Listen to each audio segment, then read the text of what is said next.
Right now, the changing future of Wisconsin high school sports, what name, image, and likeness deals could mean for aspiring athletes. And a Milwaukee judge is arrested. The reaction from Wisconsinites as tensions over immigration flares. Plus, local middle schoolers walk out of class, their message for the community over recent Trump administration policies. That is all coming up on News 3 now at 10. Good evening and thank you so much for joining us, everyone. I'm Sarah Carlson. Eric Franke is off tonight. New today, Wisconsin high school athletes now have the opportunity to get paid for their name, image, and likeness. Arman Rahman has more on the new WIAA rule. The WIAA voted 293 to 108 to begin allowing high school athletes to participate in some NIL deals. NIL is part of the conversation now. A conversation Stephanie Grady says is long overdue for high school athletes. Grady is the founder and CEO of Influential Athlete, which is partnering with WIAA to help student athletes navigate the NIL world. It levels the playing field. Last year, athletic directors statewide voted down letting high schoolers get paid for their name, image, and likeness. I think the failure the first time around last year really came from a place of just misunderstanding of what NIL would look like at the high school level. We all see the chaos that now exists at the college level. Nothing changed necessarily in my philosophical approach. This year, those WIAA members changed their minds, but MMSD District Athletic Director Jeremy Schlitz still hasn't. Obviously, when we bring money and other private interests into education-based athletics, it kind of sullies kind of the purity that is education-based athletics, so making sure people understand what impacts it might have. But this year, he says there are more guardrails in place. We're going to be ready for our students to make sure they're informed about the implications if they were to consider entering into an NIL. The new rules state high schoolers can't promote products related to gambling, illegal substances, adult entertainment, or weapons. They're also prohibited from using school or WIAA uniforms or branding and can't take deals with anyone who has a vested interest in the success of a school, like an employee, alumni, or athletic booster. The chaos you see at the transfer portal, where dollars are recruiting athletes to go from one school to the next, couldn't be allowed at the high school level in Wisconsin. Schlitz hopes local businesses still partner with high schools themselves. To really look at ways they can support participation in some of the fundamental things by purporting a whole school program as opposed to focusing on one individual. Reporting in Madison, Arman Rahman, News 3 Now. Thank you, Arman. And the WIAA also approved a rule change requiring spectators who are ejected from a game for being unruly to take an online sportsmanship course before they're allowed to watch another game. Well, tonight it is day 2 of the NFL draft in Green Bay. Let's go to sports director Zach Hanley for who the green and gold chose in the second round. Zach? Yeah, well, Thursday night was one to remember for the Green Bay Packers because all eyes were on Titletown, and the Packers carried that momentum into day 2, starting with their second round pick, and they stayed on the offensive front, selecting tackle Anthony Belton out of NC State, and they call him Escalade for good reason. Belton is 6'6", 345 pounds, and can block with the best of them. In 2,146 snaps, he allowed just 7 sacks. And in the third round, they selected wideout Savion Walker out of Tennessee. And coming up in sports, we'll have the history the Packers made with that pick. Sarah? All right, lots of exciting stuff. Thank you, Zach. And now we have rain moving out of the Madison region.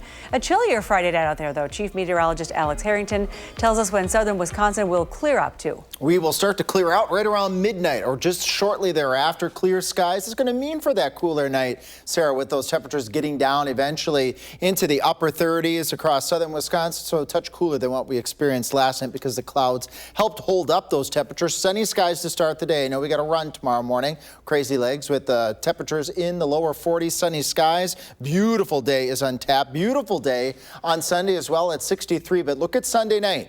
Storms overnight. That starts a period that the First Warn Weather Team we have been talking about for days now, and that is for the potential for numerous severe thunderstorms next Monday going into Monday night. Coming up in Maine weather, I'm going to take us through a projection of future track showing you when those storms start on Monday, when we expect the strongest storms, and if that front will clear out to cause the Tuesday severe weather to stay to the south. I have those answers in just a couple moments, and on a lighter note, a school visit as well. All right, thank you, Alex.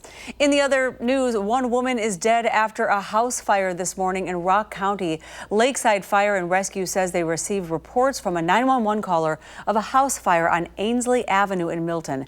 When crews entered the home, they found a woman dead in the front living room where they believed the fire started. The cause of this fire and the woman's death are still under investigation. 2 people are in custody and 1 person is hurt after a police chase on the Beltline. It started last night when Monona police tried to pull over the driver of a stolen car near the Monona Quick Trip. The driver sped off onto the Beltline. They got off on Rimrock Road where the driver crashed into a minivan. 1 person in that minivan suffered non-life-threatening injuries. The driver faces multiple charges, including OWI, and police did arrest the passengers for their involvement in this crash. The FBI says a Milwaukee County judge has been arrested on obstruction charges.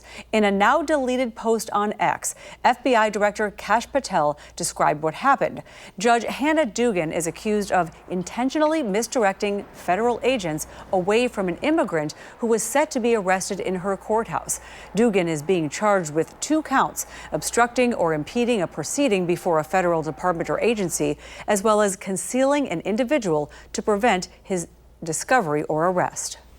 The very public arrest of this judge that happened in the cafeteria at the courthouse just a couple miles that way shows the contempt and disregard that Trump and FBI Director Kash Patel have for our judiciary. What did the FBI Director go and do this morning after this arrest? He gloated about it on Twitter. That is absolutely unacceptable. Now, Patel says the man, Eduardo Flores Ruiz, was later arrested and is currently being detained. Governor Tony Evers released a statement today condemning the arrest of Judge Dugan. In a post on X, the governor said, quote, "The Trump administration repeatedly uses dangerous rhetoric to attack and attempt to undermine our judiciary," end quote. And meanwhile, Assembly Republicans are pledging swift action against Judge Dugan if charges are confirmed. Back home, students at Toki Middle School in Madison walked out of class today to protest the Trump administration's actions. This protest began about an hour before school ended. Students say they are protesting the Trump administration's policies, including anti-immigration policies and laws. They were also showing support to their fellow LGBTQ+ classmates. Stand up, do what's right, and get your friends in on it too. We are a community and we should act like one. We really wanted to try to make some kind of difference, even if it's just a little one. And the organizers say the ultimate message of today's protest was what you heard: stand up and do what's right. Get your friends in on it too. Attorney General Josh Kaul is joining a 19-state coalition challenging a threat made by the Trump administration over K-12 funding. Earlier this month, the Department of Education informed state and local agencies they must accept a new interpretation of Title IX or risk loss of federal education funds. Today's lawsuit seeks to bar the department from withholding funding, citing violations to the separation of powers. Well, the ceremony to close Pope Francis' coffin began this afternoon inside St. Peter's Basilica. The focus now shifts to the late pontiff's funeral and burial tomorrow morning. Among those taking part in the service, American Kelsey Gussie, the 28-year-old journalist for Vatican News, was chosen to do the first reading at the funeral. It's such a huge honor to be a part of this momentous occasion. The preparations actually started this morning with a practice here in St. Peter's Square, and we learned how we were going to walk up to the ambo and how we were to read. After the funeral mass, a procession will carry the coffin to the Basilica of St. Mary Major, where Francis will be buried. The Vatican says prisoners, transgender people, victims of sex trafficking, and unhoused people will be part of the final send-off outside the church to honor Francis' focus on the marginalized and the needy. Well, it's a busy weekend here in Madison. Both the Crazy Legs race and the Mifflin Street Block Party are taking place tomorrow. The city has announced closures for the block party, and those are on your screen right now. West Mifflin, West Dayton, North Bedford and North Bassett Street. Those start at 8 o'clock tomorrow morning and are expected to last until 8 o'clock p.m. And then we have the closers for the Crazy Legs race downtown. They're also on your screen. West Gilman, Langdon, and Walnut Street. This is alongside Old University Avenue. Thankfully, these closures for the race are expected to be shorter. They begin at 9:50 a.m. with the event scheduled to end at noon. Those roads will open as those final runners pass through each section, and good luck to them. Coming up at 10, Alex tells us about the dry weekend ahead and the severe weather that could follow. Plus, the effects from the pandemic are still lingering in the auto industry. More on the toll it's taking on drivers looking for repairs when we come back.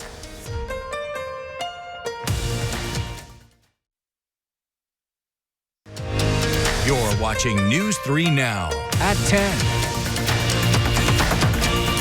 Welcome back. Drivers are still struggling to get parts from certain auto manufacturers. This is a lingering effect of the supply chain problems from the pandemic. Our consumer reporter Michelle Renee Quinn has more. If you own a Kia, Jeep, Dodge, Ram, Hyundai, or Toyota, you might have to wait for a part that's on back order, and that could leave your car sitting for weeks to months. Like so many of us, Sylvia uses her car as a lifeline. She went almost 9 months without it. And I had to find rides from other people so I wouldn't lose my job. She drives a Kia and took it to Madison Metro Kia in May of 2024 for an engine issue. Well, it was bad, I mean, 77 years old, and it's like it's hard on my system, and I'm living from paycheck to paycheck. Metro Kia confirmed they would cover the issue with her engine, but a part was missing. Sylvia spent months paying a car note and insurance for a vehicle she did not have. She was later told that it was not just a part. She says, no, it's the whole engine. You didn't tell me that before. Nothing, like I didn't even exist. And it's like, man, I bought this vehicle from you people and you treated me really badly. That's when Sylvia reached out to call for action. In September, we started reaching out to Metro Kia and they weren't really getting back to us. We advised Sylvia to file her complaint with the state, the Consumer Protection Department, DATCAP. DATCAP has 12 current cases with Metro Kia, but did not find the business in violation of anything. Madison's call for action has had a total of 18 Metro Kia cases. Metro Kia told Call for Action volunteers they're still experiencing those parts shortages since COVID. I reached out to Metro Kia if they had a response to these accusations by Sylvia. In an email, they said, in part, Metro Kia feels they did everything that was in their control. The customer was informed of the situation as soon as the service department knew what was needed for the availability of the parts. It was a challenge at times to reach the customer by phone. Metro Kia also went on to comment on their customer service etiquette, saying, this customer was never hung up on by anyone, and every time she came into the service department for anything, she was helped and any questions from her were answered. We do not feel that she was ever ignored. The parts of this vehicle were put on a back order status by the manufacturer, and once the parts were all received at the dealership, the engine was installed and the vehicle was returned to the customer. The part for Sylvia's car finally did arrive after News 3 Now began investigating. I'm gonna cry because it wasn't enough for you guys. I'd still be without a car. I also asked Metro Kia about the issue of getting parts on time from Kia Corporate, and they shared this response with me. Kia Motors works to fill back order part orders as quickly as possible. As soon as parts are sent to Metro Kia, they are installed on the customer's vehicle. There was also an issue with the loaner car that Metro Kia gave Sylvia. Sylvia says it would be reported stolen if she did not return it, and I shared that part of the story in the web article, which you can view now on channel3000.com.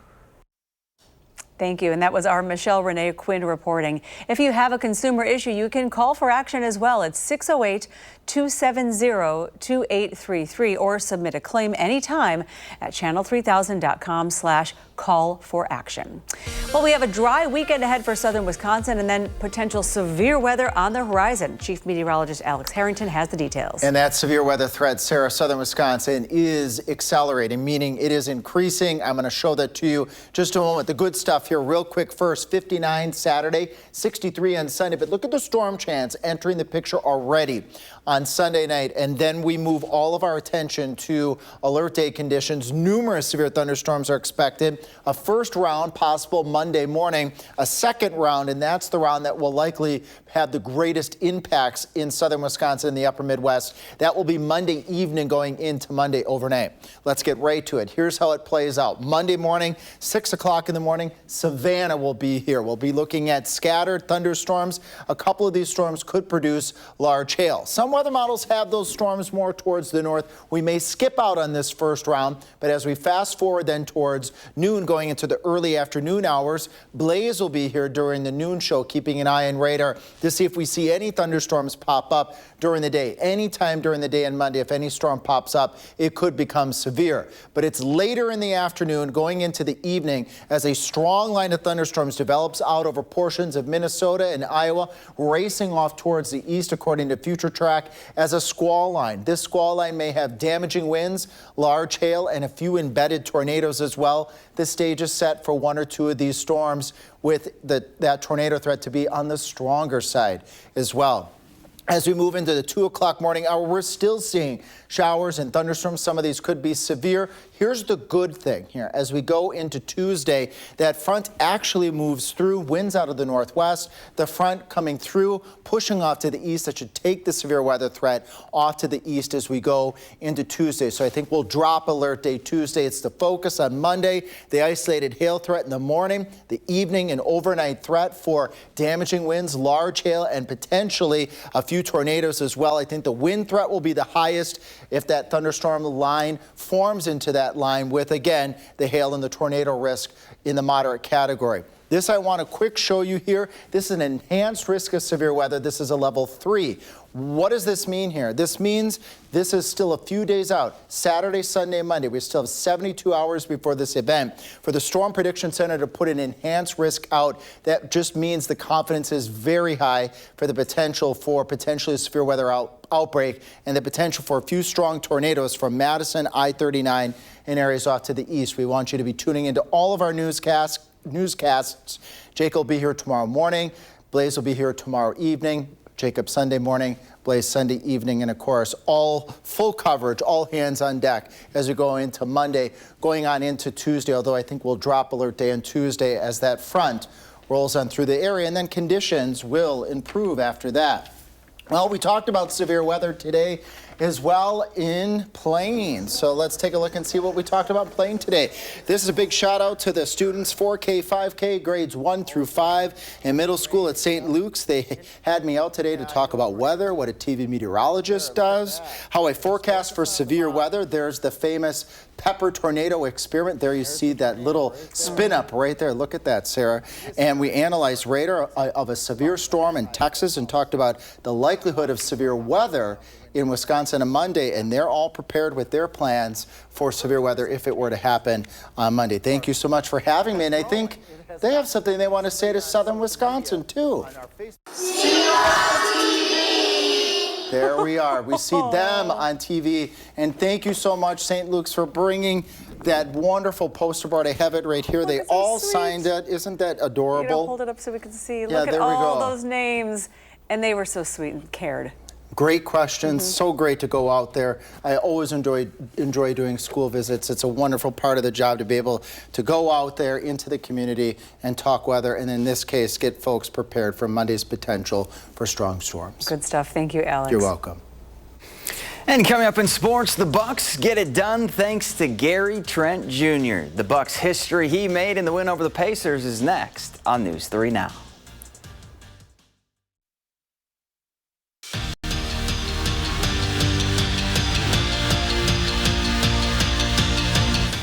It's a must-win Game 3 for the Bucks in their first-round series against the Pacers. Giannis said after Game 2 he knows what to do, and boy did one Buck show it.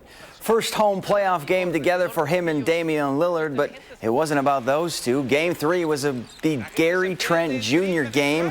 This triple ties it up at 62. Now Milwaukee outscored Indiana 39-18 in the quarter, and then in the fourth it was more Gary Trent Jr. 37 points from him and 9 made threes, which ties Ray Allen for the most triples in a playoff game for the Bucks. They win it 117-101. Game 4 is Sunday night in Milwaukee. It's been a historic draft week for the Green Bay Packers, and they made some more franchise history with their pick in the 3rd round. With the 88th overall selection, Green Bay took wideout Savion Walker from TCU. Now, it's the first time the Packers have drafted 2 receivers in the first 3 rounds. And Walker, well, he can do it all. Last season, he caught 6 touchdown passes, rushed for 6 touchdowns, and even threw a touchdown pass. Well, so far, no Badgers have been selected in this year's draft, but Hunter Wohler is hoping to change that. The Muskego native was a mainstay on Wisconsin's defense, leading UW in tackles each of the last 2 years. Now, the Badger safety is projected to go in Saturday's 5th round, but no matter where he goes, getting the call is a moment years in the making. It's going to be exciting. It'll be a bit surreal, just knowing all the work I put in and everything that's gone into this, and to have my parents right next to me, it's going to be a huge blessing. I'm stoked for it. Well, the Brewers still on the road, opening up a 3-game series with the Cardinals. Down 3-0 in the 6th, Christian Yelich rips one into the outfield to bring home Jack Centurio. Now they'd cut it to 1 in the 7th, but that's as close as they'd get. Crew falls 3-2, the final. We're back after this. We have a final check on our forecast. Really, all eyes need to be attention on Monday. Be tuning in this weekend for our newscast, the very latest from Jacob and Blaze on potentially a dangerous day of storms, particularly as we go into Monday evening. After Monday evening, conditions will eventually quiet down for the rest of next week. All right, thank you, Alex. We are sad to report our longtime former president and CEO, Elizabeth Murphy Burns, has died. She was a pioneering figure in American broadcasting, leading this family-run company for the past 43 years. Retired WISC-TV editorial director Neil Heinen shares his thoughts on the impact Liz had on our community. Now, a WISC-TV editorial with editorial director Neil Heinen. All of us here at News 3 Now, Channel3000.com, and Madison Magazine, current and former employees, are mourning the death of our longtime, one-of-a-kind owner, Elizabeth Murphy Burns. Liz, as we all knew her, was special. Revered and respected in the broadcast industry and beloved by her employees, Liz leaves a legacy of corporate citizenship, community stewardship, and visionary leadership that sets her apart in the history of broadcasting. Her commitments to the highest standards of journalism, information, and entertainment programming is testimony to the values made possible by nearly 70 years of family ownership of her small group of television and radio stations, digital and print entities. She encouraged and enabled her employees to get involved in community affairs, which led to community service programming like For the Record and station editorials, as well as public service reporting and promotions such as Time for Kids, Healthy Baby Month, Coats for Kids, and more. Because of Liz and her generosity and belief in corporate citizenship, Television Wisconsin, Inc. was a partner in Madison's most important civic projects, including Monona Terrace Convention and Community Center, Overture Center for the Arts, American Family Children's Hospital, and Ronald McDonald House. That commitment will continue thanks to Liz passing the company on to her stepson, Brian. But today we honor Elizabeth Murphy Burns' memory with love and gratitude.